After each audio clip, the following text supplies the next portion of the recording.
Dan suara kalian udah nggak didengerin. Kenapa? Karena zaman dulu ya, selalu dari dulu kan ada raja, gue sebutnya, gue udah bilang berkali-kali, ada raja, ada budak. Kenapa budak itu nggak bisa terlalu diapa-apain? Karena satu, mereka bisa berontak kan, budak itu bisa berontak. Dan kedua, budak itu actually dibutuhkan, ya. Budak itu dibutuhkan dari segi keringat dia, ya. Jadi waktu dan tenaga seorang budak itu dibutuhkan untuk bangun-bangun piramid. Waktu dan tenaga budak itu dibutuhkan untuk bangun-bangun irigasi. Jadi budak ini sangat penting dan krusial sebenarnya dalam hierarchical society. Ya, dalam hierarki society itu penting budak itu ada. Tapi yang gue bilang ini demografi hantu atau underclass yang baru ini tidak dibutuhkan. Nah, hati-hati kalian. Karena budak-budak seperti kalian dulunya dibutuhkan entry data, ya kan, coding-coding basic, akuntansi dasar. Itu budak tuh, sama budak kayak dicambuk.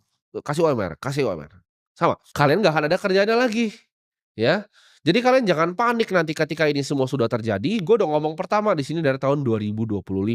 Dulu gue bilang kelas menengahan hilang, kalian ketawa. Dulu gue juga bilang, kalau sertifikat rumah itu bukan punya kalian tuh nggak punya apapun, itu cuman kertas, Bos, ya. Kertas yang dibuat sama pemerintah, lu tidak punya kuasa akan kertas itu.